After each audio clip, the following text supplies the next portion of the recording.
Sur le plateau d'Agora Business aujourd'hui, je reçois Vincent Veltri. Bonjour. Bonjour Eric. Alors, vous pilotez à Saint-Étienne le recrutement en formation continue de l'ISTP Saint-Étienne. L'ISTP en quelques mots et en quelques chiffres. Alors, quelques mots, quelques chiffres pour modéliser tout ça. L'ISTP est le fruit d'une alliance avec l'École des mines de Saint-Étienne. Donc, l'École des mines pilote ses formations d'ingénieurs sous statut étudiant et délègue à l'ISTP le pilotage des formations sous statut salarié. Formation sous statut salarié, c'est d'une part les jeunes apprentis qui sont là en poursuite d'études après leur Bac+2, donc environ 230 personnes tous les ans, et aussi les personnes en formation continue pour les salariés qui sont en entreprise. Et cette branche-là représente environ 80 personnes chaque année. Alors justement, ces 80 personnes chaque année reçoivent une formation, je dirais, bon, aussi pour les autres, mais ils reçoivent une formation, je dirais, de pointe avec des moyens techniques et des moyens humains très particuliers et innovants même. Tout à fait, oui. Au niveau des points techniques, nous nous sommes donné les moyens de former dans les meilleures conditions possibles avec un campus industriel, un bâtiment complètement rénové, un BBC, bâtiment basse consommation en 2013, et qui exprime au travers de son nom de campus industriel le fait que dans le même tellement immobilier, nous avons une dizaine de PME innovantes autour de nous. Donc les connexions sont aisées et faciles. Donc vous développez un écosystème industriel. Absolument, ce mot me plaît bien sur le plan industriel.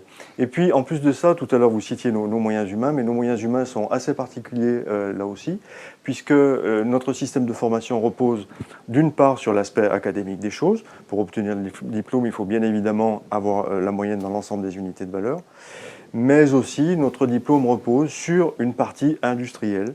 Il faut conduire un projet en entreprise, l'évaluation de ce projet est faite sur les résultats qu'apporte l'élève pour sa propre entreprise et pour être accompagné dans une conduite de projet qui soit la meilleure possible.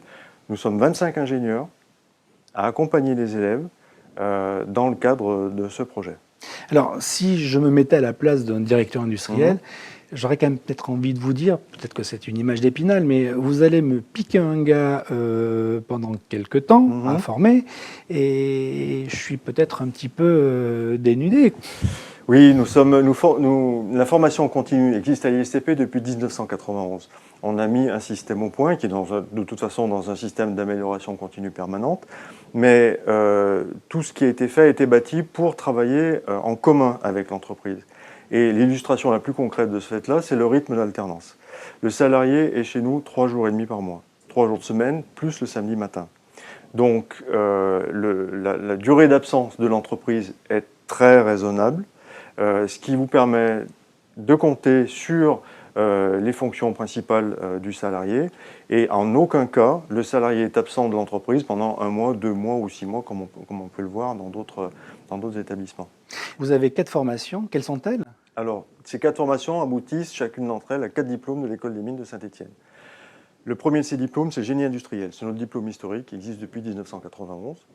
Le deuxième, génie des installations nucléaires, qui existe depuis 2009. Le troisième s'intitule valorisation énergétique et concerne les économies d'énergie dans les process de fabrication. Et le dernier diplôme en date qui a été créé l'année dernière s'appelle système électronique embarqué. Voilà, avec ce champ-là, nous couvrons un champ de besoins très important pour les entreprises. Vincent Veltri, merci beaucoup. Merci Eric.